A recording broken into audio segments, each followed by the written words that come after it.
Somos ejemplo para los que no son todavía, hasta ahora están empezando su camino en el Señor, pero nunca se nos olvide la Biblia de papel. Gloria al Señor. Vamos a leer la palabra de Dios, San Juan capítulo 21, versículos del 15 al 19. ¿Tienes ahí la palabra? Léala conmigo, por favor. Dice: cuando hubieron comido, Jesús dijo a Simón Pedro: Simón, hijo de Jonás, ¿me amas más que estos? Le respondió: sí, Señor, tú sabes que te amo. Él le dijo: apacienta mis corderos.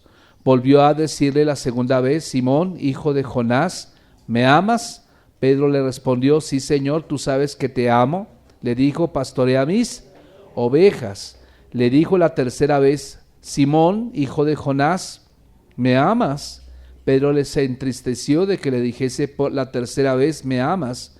Le respondió: Señor, tú lo sabes todo, tú sabes que te amo. Jesús le dijo: apacienta mis ovejas. De cierto te digo, cuando eras más joven te ceñías e ibas a donde querías, mas cuando ya seas viejo extenderás tus manos y te ceñirá otro y te llevará a donde no quieras.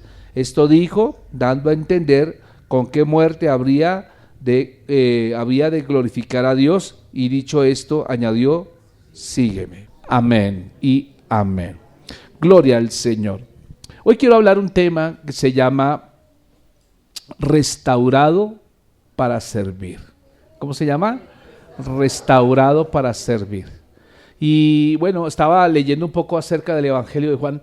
De hecho, de los 4 evangelios, el evangelio que más me apasiona, no digo que los demás no me apasionen, pero el que más me gusta es el Evangelio de Juan.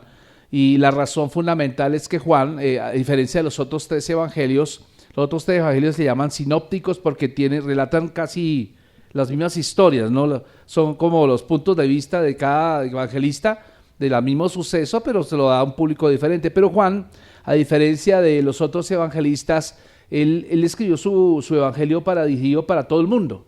No fue para los judíos, no fue para los romanos, no fue para los griegos, sino fue para todo el mundo. Amén. Y la otra cosa que Juan lo distingue de los otros evangelistas es que Juan habla de la divinidad de Cristo, mientras que los otros evangelistas hablan más de la humanidad de Cristo. Amén. ¿Sí me entiende? Es interesante porque Juan es ese escritor tremendo que nos llega hasta el alma, pero hay algo también muy curioso en el Evangelio de Juan que tal vez no lo has notado, pero si tú te devuelves un capítulo, allá al capítulo 20, mírate por favor allá en el versículo 30, Juan 20, 30 y 31, dice así: hizo además Jesús muchas otras señales en presencia de sus discípulos, las cuales no estaban escritas en este libro. ¿Cuál libro? El Evangelio de Juan. Pero estas se han escrito para que creáis que Jesús es el Cristo, el Hijo de Dios, y para que creyendo tengáis ¿qué? Vida en su nombre. Mira, si tú le pones un poco de sentido a la lectura, nótate algo, que el libro de Juan terminaba originalmente en Juan 20, Juan 21 no. Algunos eruditos aseguran que cuando Juan escribió el Evangelio terminó ahí, ya, hasta ahí llegó, y la pregunta es, entonces, ¿cómo surgió el capítulo 21? Y esta es una de las cosas más lindas de la Biblia, porque Juan como que pasó el tiempo y dijo, me faltó algo, no sé, le escribí a una persona que amo, pero tengo que anotar esto porque es muy importante, y no significa que lo que esté escrito en el capítulo 21 no sea de Dios, es de Dios, es más de Dios que ningún otro texto bíblico, solo que Juan dice, bueno, cuando usted escribe una carta y se le olvida escribir algo, entonces, ¿qué es lo que pone ahí? Postdata, esa es la postdata. Muy bien, gracias por esa ayuda. Esta es la postdata del Evangelio. Pero note cómo empieza la postdata de ese Evangelio. Él empieza diciendo que Jesús se apareció a sus discípulos. Jesús se apareció a sus discípulos, y esto de que se apareció a sus discípulos nos narra que los discípulos habían vuelto a sus viejas labores. ¿Me entiendes? Volvieron a sus viejas labores. ¿Dónde fue que Jesús los encontró originalmente cuando los llamó a ser sus discípulos? ¿Qué les hallaba haciendo? estaban pescando, eran pescadores, ellos estaban allá y habían pescado, y después de que ellos sucedió el milagro de Lucas capítulo 5, donde hubo la pesca milagrosa, pues en ese momento ellos dejaron sus redes y habían seguido a Jesús. Entonces Jesús les había dicho que ya no pescarían pescados, sino pescarían ahora ¿qué? Hombres. Entonces serían evangelistas. Pero es curioso porque pasaron 3 años y medio del ministerio de Jesús con los discípulos, pasó lo de la cruz del Calvario, la gente se sintió totalmente devastada porque para ellos no entendieron lo que significó la cruz hasta que vino el Espíritu Santo. Entonces para ellos no era bastante confuso y por eso los encontramos allá como que se acabó el mundo cuando Cristo murió en la cruz del Calvario. Lo que ellos no recordaban, que Jesús se los dijo, era necesario que el Hijo del Hombre muriera, pero también ¿qué? Resucitara. Pero ¿cuántos saben que cuando tenemos problemas, muchas veces esos problemas nos abruman la verdad? Y esto pasa regularmente en la vida de nosotros. Usted puede saber Biblia, usted puede conocer palabra, promesa, pero cuando tenemos la promesa y viene la prueba, si no estamos bien asidos de nuestra relación con el Señor, aún esas promesas se pueden olvidar en momentos de prueba. ¿Aló? Se pueden olvidar. Yo estoy convencido que más de uno de ustedes ha leído la Biblia un año, más de uno de ustedes tiene subrayada su Biblia en algunas promesas específicas, pero cuando viene la prueba, muchas veces se nos olvida, Dios mío, ¿y dónde está la prueba? Y cuando abrimos, después de que ha pasado la prueba, le abrimos la Biblia y encontramos el versículo subrayado que nos hubiera servido para afianzar nuestra fe en ese momento. Y esto no estoy hablando de que seamos malos por eso, estoy hablando de que muchas veces nos abrumamos con las pruebas y nos abrumamos de una manera tan tremenda que olvidamos lo que el Señor hizo por nosotros. Y es exactamente lo que ocurrió con los discípulos cuando a ellos se les olvidó que en bastantísimas oportunidades Jesús les había dicho, les había anunciado que era necesario que Él muriera. Él moría, pero Él iba ¿a qué? A resucitar. Por eso les costó mucho trabajo creer. Hasta lo creyeron más los romanos porque aún le dijeron que vaya y pusieron unas guardias allá afuera de la tumba para que no se robaran el cuerpo y después estuvieran diciendo que Jesús había resucitado. Pero resulta que sí resucitó. Entonces, quiero mirar acá algo, mi amado hermano, que cuando Juan escribe este capítulo 21, está colocando lo que ustedes dijeron, la postdata, y acá, entre otras cosas, menciona que la primera cosa es que se aparece a sus discípulos. Él se aparece a sus discípulos y luego de que se aparece a sus discípulos, nótese que ellos están volviendo otra vez a su vieja tarea de antes de Cristo. ¿Cuál era su tarea? Ser pescadores. Mire, esto es tremendo porque es muy real. Cuando una persona se abruma por las cosas de la vida, esa persona tiende otra vez a volver al pasado. Note algo, Pedro y los discípulos volvieron, vamos a pescar. Ellos dijeron allá, dice que ellos dijeron vamos a pescar, y el versículo 21:3 dice, Simón Pedro les dijo, voy a pescar. Ellos le dijeron, vamos nosotros también contigo, y fueron y entraron en una barca, y aquella noche, ¿qué pasó? Igual que en Lucas 5, no pescaron nada. O sea que parece que se repite la historia. La historia de Lucas 5, cuando Jesús los llama, ¿cierto? Cuando el Señor los hace sus discípulos, que ese día había prestado, Pedro les prestó la barca para que Jesús predicara, ¿cierto? Pues resulta que tampoco pescaron acá nada. Y acá se vuelve a repetir la historia porque cuando el Señor vuelve a llamar, utiliza casi siempre el mismo método. Ellos fueron impresionados en Lucas 5 por la pesca tan tremenda que lograron tener, al punto que llamaron a los pescadores de otra barca para que les ayudaran. Dice que la Biblia, que la pesca fue tan grande que las barcas se hundían. Pero acá vuelven otra vez al pasado ellos, y ellos vuelven a pescar, pero en esta ocasión también ya Jesús no está en la barca. Ahora Jesús, ¿dónde está? Jesús está en la playa. ¿Y qué está haciendo Jesús en la playa? Jesús en la playa está haciendo el desayuno. ¿Qué está haciendo Jesús? Está haciendo el desayuno. Y vean que él dice allá que dice que ya iba amaneciendo. Y el versículo 4 dice, ya iba amaneciendo y se presentó Jesús en la playa, mas los discípulos no sabían que era Jesús. Y él les dice, hijitos, ¿tenéis algo de comer? Les respondieron, no. O sea, ¿pescaron algo? ¿Cuál fue la respuesta? No pescamos nada. Él les dijo, echen la red a la derecha de la barca y hallaréis. Y entonces la echaron y ya no podían sacar por la gran cantidad de ¿qué? De peces. Y entonces aquel discípulo a quien Jesús amaba, dijo a Pedro, ese es el Señor. Simón Pedro, cuando oyó que era el Señor, se vistió la ropa porque se había despojado de ella y se echó al mar. Y los otros discípulos vinieron con la barca arrastrando la red de peces, pues no distaban de la tierra sino como 200 codos. Al descender a tierra, vieron brasas puestas, o sea, la estufa estaba prendida, y un pez encima de ellas y pan. Había un pez, ¿y qué más había? Y había pan. Y vean que mis amados hermanos, dice que cuando el Señor los vio, dice que ahora me perdí el versículo, ¿cómo es? El 10. Entonces Jesús les dijo, traigan los peces que acaban de pescar. Subió pues Simón Pedro y sacó la red de la tierra, llena de grandes peces, 153, y aun siendo tantos la red no se rompió.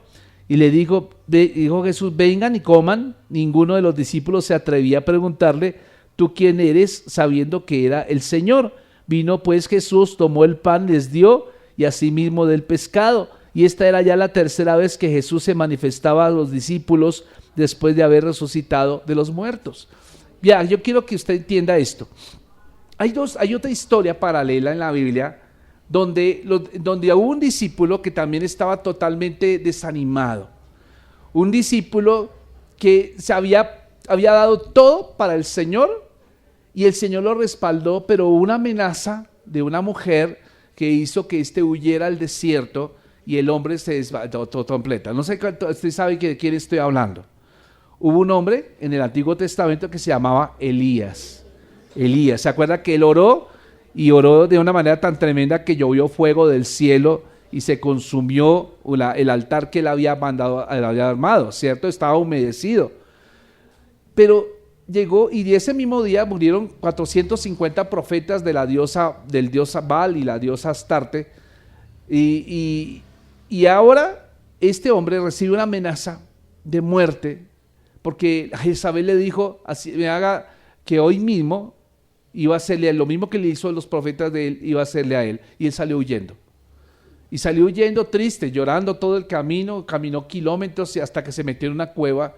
Y usted sabe la historia de que el Señor se le apareció, estaba cansado y el Señor le hizo un desayuno también a él. Le hizo un desayuno también, una brasa, le hizo su pan, le hizo todo.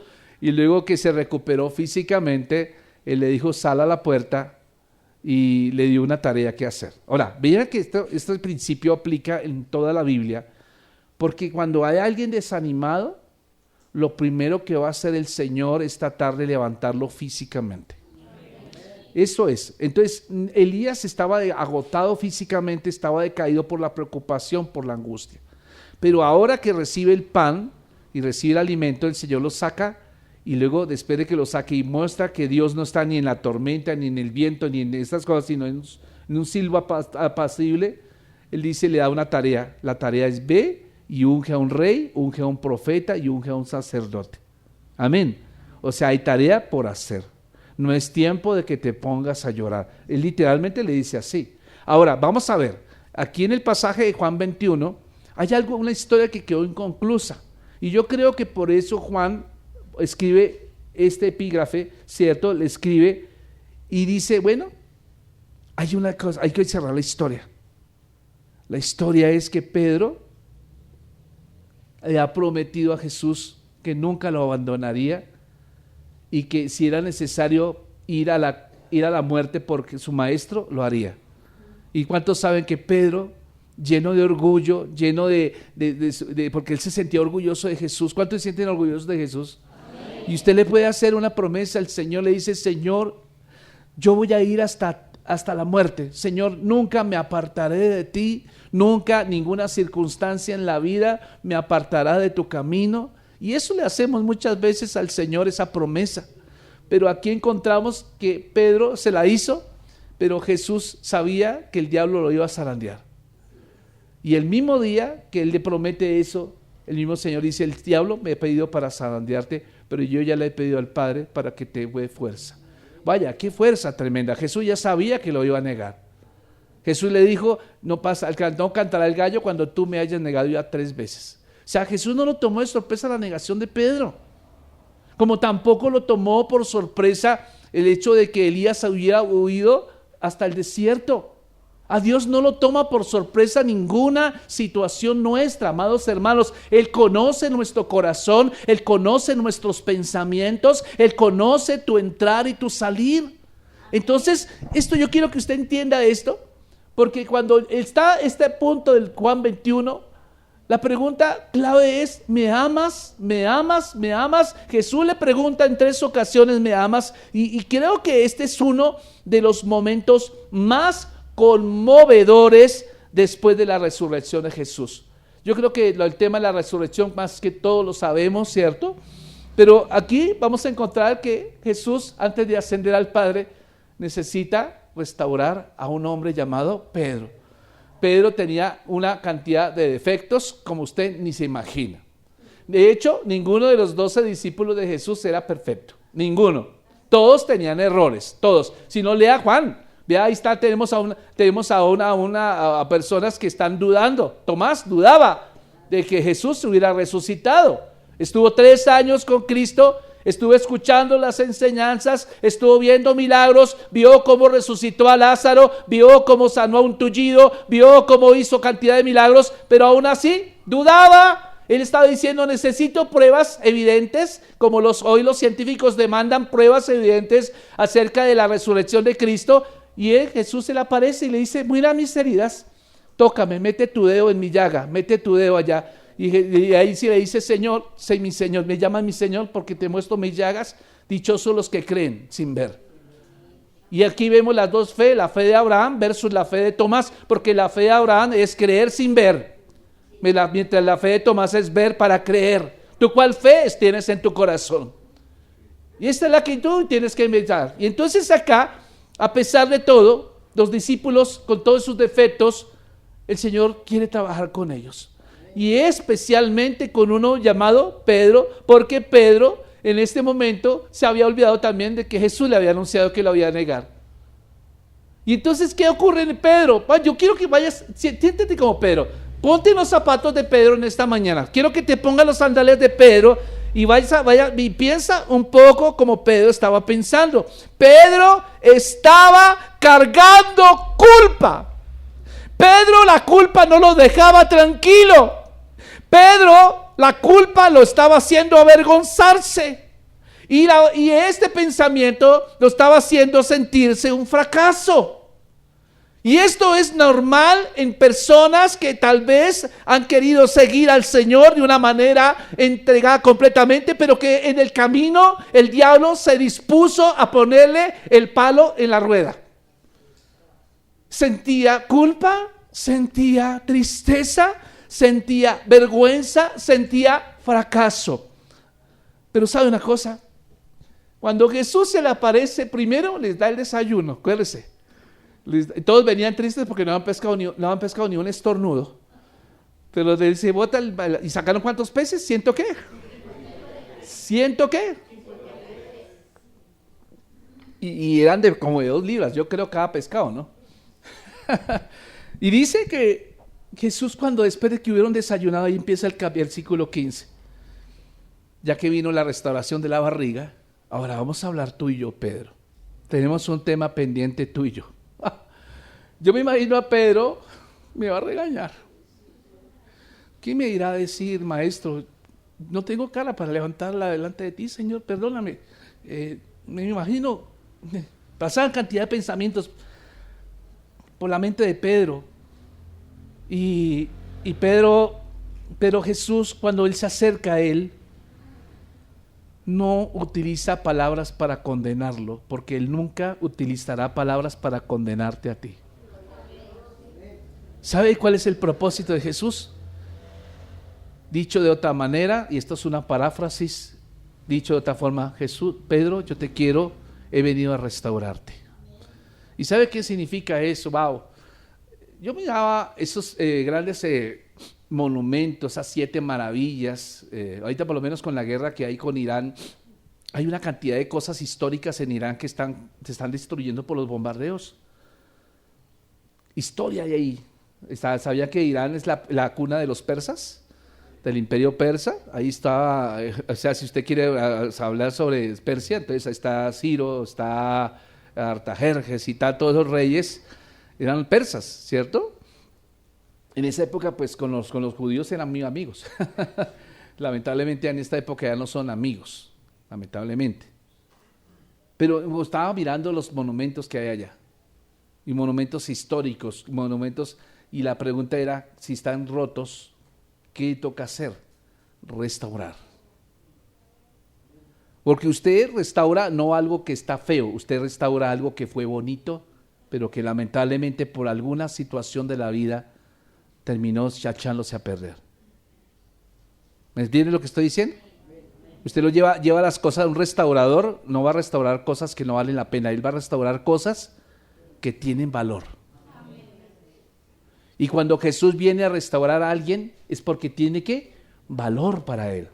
¿Y cuánto valió esa persona para Jesús? Valió la preciosa sangre de Cristo. Entonces, note algo y quiero mencionar por lo menos 5 cosas en esta restauración. La primera cosa que va a hacer Jesús con Pedro es que lo confronta, porque es necesaria la confrontación.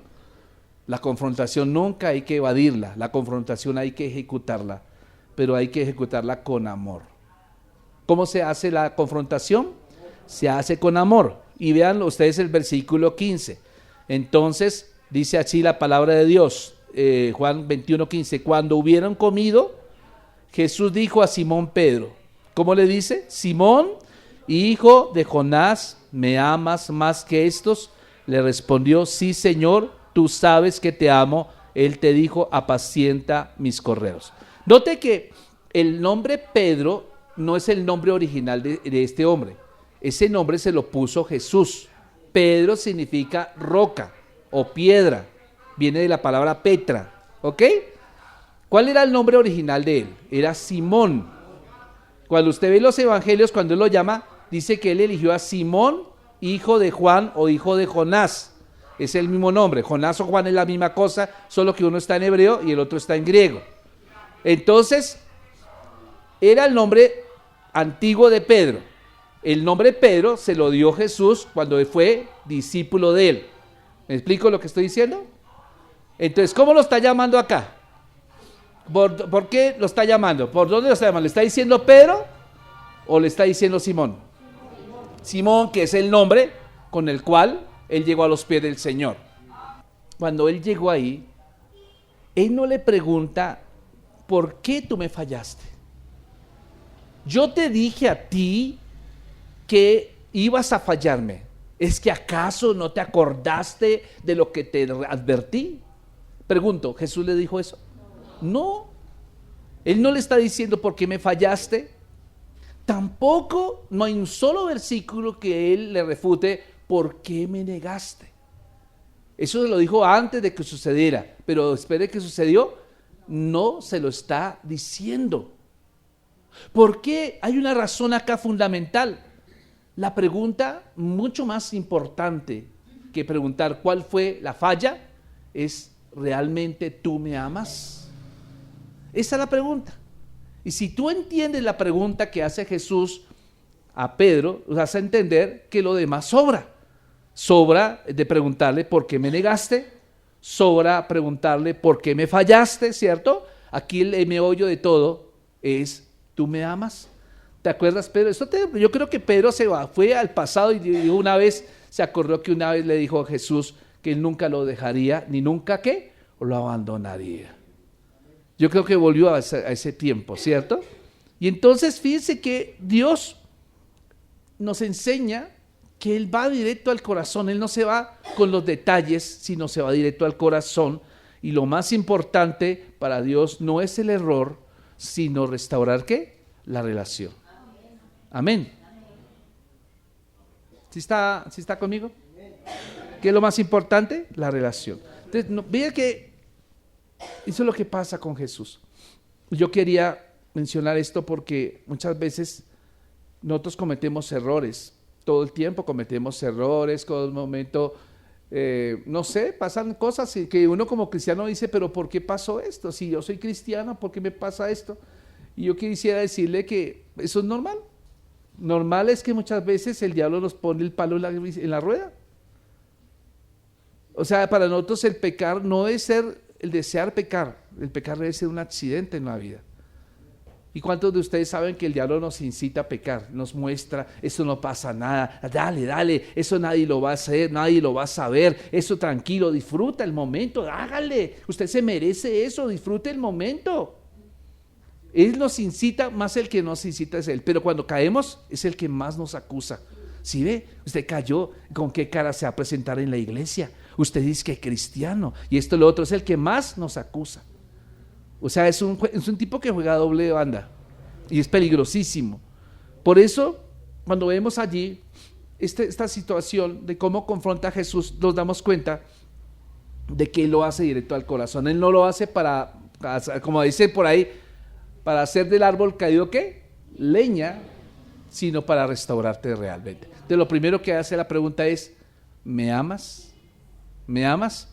La segunda cosa que encontramos en esta restauración es que Jesús restaura nuestras caídas. Y quiero que usted vea que, por ejemplo, le hace la pregunta 3 veces, ¿cierto? Y no es casualidad porque, bueno, y no tampoco tiene que ver que Pedro lo haya negado 3 veces, ¿cierto? Sino que quiere decir que lo restaura 3 veces. 3 es un número de orden, es un número que dice, bueno, Padre, Hijo y Espíritu Santo, sea Trinidad, ¿cierto? El agua tiene tres estados, ¿cierto? Líquido, sólido, gaseoso, los 3 colores primarios, amarillo, azul y rojo. El número 3 es un número perfecto, ¿me explico? Entonces, cuando Él lo restaura, bueno, le está diciendo, bueno, quiero restaurarte completamente, no quiero que quede ninguna duda en que tu restauración. Entonces, Él por eso le pregunta 3 veces. Entonces, fíjense que la enseñanza es que lo que Dios quiere es restaurarlos completamente. Él no quiere que estés apegado a cosas del pasado. Lo que está diciendo Jesús, cierto que tú me negaste 3 veces, pero va a quedar en un recuerdo, pero no va a ser algo que te ate para servirme a mí. Quiero que sepas que te perdono. Quiero que sepas que te amo. Quiero que sepas que te restauro. Es lo que está diciendo literalmente allí. Entonces no es una casualidad. Dice el Señor literalmente, yo quiero que tú seas sano, no solo en lo físico, sino también en tu alma. ¿Por cuántos saben que el alma también se enferma? Si los psicólogos, ¿ustedes creen que el alma se enferma? Estamos enfermos del alma muchas veces. Yo veo que la gente está más enferma del alma que del cuerpo. Y resulta que la enfermedad del alma enferma al cuerpo. Y si usted no se sana del alma, usted se va a enfermar del cuerpo. Y enfermo del cuerpo tampoco va a servir. Y aquí lo que está haciendo Jesús con Pedro no es sanarlo por sanarlo, no es restaurarlo por restaurarlo, sino que lo que está haciendo Jesús con Pedro es restaurarlo para que funcione, para que sea funcional en el reino de Dios. Si el Señor te está diciendo a ti, yo te amo y te quiero restaurar, no es para que sigas sentado recibiendo, sino es para que seas útil en el reino de Dios. ¿Entienden eso? Entonces, por eso viene la tercera cosa de la restauración, y es que Jesús sana a Pedro para que sirva. Jesús sana a Pedro para que sirva. Entonces, por ejemplo, cada respuesta de Pedro siempre fue seguida de una instrucción. Usted mire la Biblia, dice, ¿me amas más que estos? Y fíjense que hay una pregunta acá, ¿me amas más que estos? ¿Qué significa más que estos? Cuando Jesús está preguntándole a Pedro, ¿me amas más que estos? ¿Qué estaba mirando? ¿Qué estaba mostrando? Esa es una gran pregunta, porque no sabemos qué era lo que estaba diciendo Jesús. Algunos indican que cuando Jesús le preguntó a Pedro, ¿me amas más que esto? Estaba diciendo a esos discípulos que estaban ahí, ¿me amas más que esos discípulos? ¿Tú me amas más que esos discípulos? Esa es una opción. Pero la segunda opción es que como Pedro y sus amigos volvieron otra vez a pescar, Jesús probablemente les señaló, ¿me amas más que esa barca, que esa malla y que esos remos? Segunda opción. Tercera opción, ¿me amas más que estos? Es, ¿me amas más a mí que a tus amigos? Tercera opción. Cualquiera de las 3 Es probable. ¿Me entiende? Y es una cosa que también tenemos que preguntarnos. O sea, si yo estoy ahí con Jesús y el Señor me está diciendo, me amas más que estos, me está diciendo, bueno, amo más, te amo más a ti que a mis amigos, te amo más a ti, Jesús, que a mi esposa, que a mis hijos, ¿cierto? Te amo más a ti, Jesús, que a las redes sociales, porque a veces las redes sociales nos roban tanto tiempo que no tenemos tiempo ni orar. Te amo más que al televisor, te amo más que a la virtualidad, te amo más que eso. Entonces, es una buena pregunta, sí, que solamente cada uno de nosotros sabemos responderla, pero lo que el Señor sí quiere es que tu corazón sea totalmente de Él. Es lo que Él quiere. Entonces, por eso, ahora el Señor quiere que demuestre que realmente va a servir. Entonces, después de cada pregunta que le hace, ¿me amas más? Él siempre termina diciendo, apacienta primero mis corderos. Luego le dice, apacienta mis ovejas. Y la tercera vez, apacienta mis ovejas. ¿Quiénes son los corderos y las ovejas? Pues las personas. O sea, si tú amas a Cristo, lo demuestras sirviendo a la gente. Y a eso de Juan entra en las primeras, segunda y tercera carta de Juan, donde habla, dice que si tú no amas al prójimo, tú no puedes decir que amas a Dios que no ves. Se demuestra el amor hacia el Señor amando a mi prójimo. Amén. Y vean que sigue algo aquí, hermanos, y es que amar a Jesús no es solo palabras, amados hermanos, sino se demuestra cuidando a las personas, aún las que nos irritan. ¿A usted le irrita a alguien por aquí al lado? Mírelo bien. Tiene una mirada pícara, pero a veces lo irrita a uno, ¿cierto? A veces lo irrita, y yo también irrito, ¿cierto? Pero el Señor nos dice, te he puesto para servir a esas personas, te he puesto para servir en la iglesia, te he puesto para ayudar a otros a crecer, te he puesto para que seas instrumento de Dios. Y fíjese que el amor verdadero produce acciones concretas. Ahora, cuarta razón por la cual Pedro fue restaurado. La cuarta razón es que Dios da un propósito después de restaurarnos. Entonces fíjense que Jesús no solamente perdonó a Pedro, sino que ahora le confía una misión. Y Dios usa personas imperfectas. ¿Cuántos saben que el Señor usa gente imperfecta? Si Pedro me había fallado, yo probablemente yo no lo vuelvo a pedir, no, porque este man me la vuelve a embarrar y qué, ¿cierto? Yo probablemente, usted también lo haría, ¿sí o no? Entonces muchas veces uno perdona, pero no le da confianza tan rápido a las personas. Y entonces por eso lo que está diciendo el Señor acá es que el pasado, por más abrumador que haya sido, no cancela el llamado. Si tú tuviste un pasado después de haberte hecho cristiano y caíste y le pediste perdón al Señor, ahora tú tienes que aceptar el perdón del Señor, pero saber que ese error no te anula el llamado. ¿No te anula qué? El llamado. Porque eso es lo que quiere el diablo, que tú entiendas. Y el diablo dice, ¿sí ve? Usted la embarró, usted no vuelve a servir aquí. Entonces ahí te mojó la pólvora, porque el diablo sabe que tú eres letal para él. Y la única manera de anularte es meterte pensamientos de derrota. Pero en quinto y último lugar, seguir a Jesús requiere un costo. Entonces la restauración nos hace ver que también hay un costo. Jesús le muestra a Pedro que su camino no iba a ser fácil. Vean ustedes que le termina diciendo que ahora se puede vestir y puede ir a donde él quiere, ¿cierto? El versículo 18.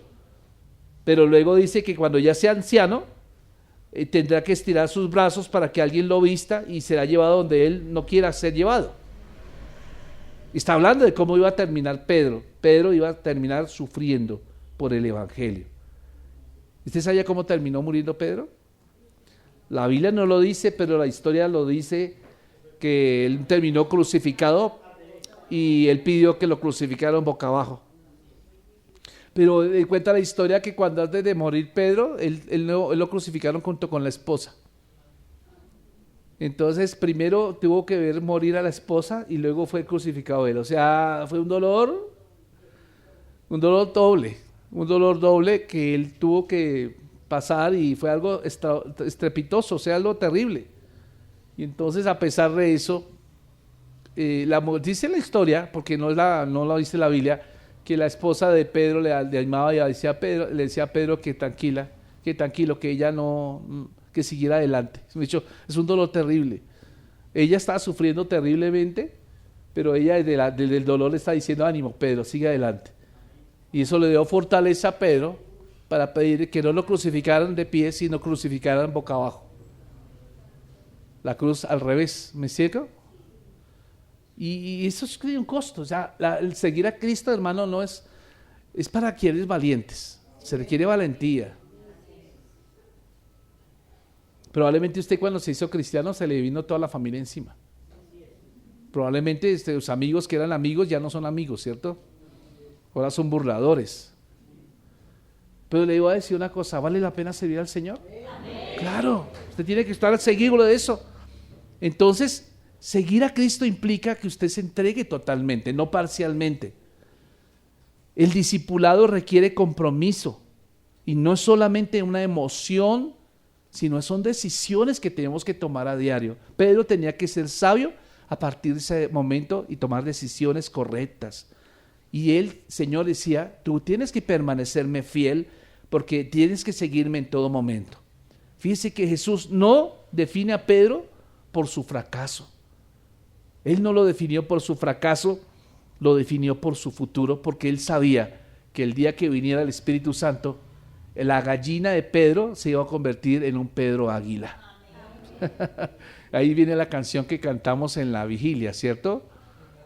Señor, hazme un radical. Como el águila, ¿qué? Volar. No quiero, ¿qué? Revolotear. Esa canción, ¿se acuerdan? No sé, usted es una nueva generación. Eso es de parte de nosotros que somos de la vieja guardia, esas canciones. Pero ahí está hablando de más o menos la historia de Pedro. Porque mucha gente es como Pedro. Le promete mucho al Señor, pero no cumple. Pero cuando lleguen a un encuentro con el Señor los hace águilas. Los hace águilas. Entonces fíjese que Jesús lo definió por su futuro, porque Jesús sí sabía quién iba a ser Pedro luego. Porque Pedro luego fue el que se levantó en Hechos capítulo 2, y a pesar de que estaba toda la gente del mundo entero ahí, él se levantó y se habló con firmeza y habló con valentía, y el Espíritu Santo le llenó su boca, y cuando él predicó la palabra se convirtieron 3,000 personas en ese mismo día. 3,000 personas dijeron, ¿qué hacemos para ser salvos? Y Pedro, hablando con valentía, lleno del Espíritu Santo, arrepiéntanse cada uno y bautícense en el nombre de Jesús. Imagínense.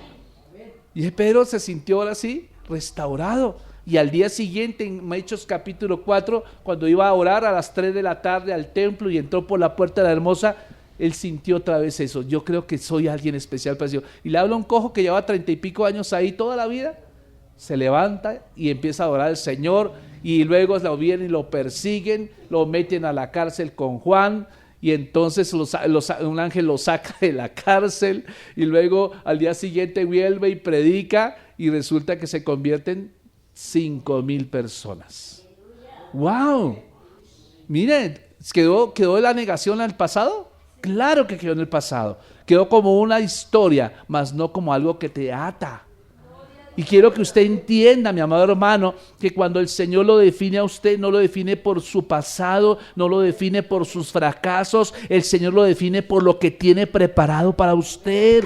Hoy Dios también te hace la misma pregunta.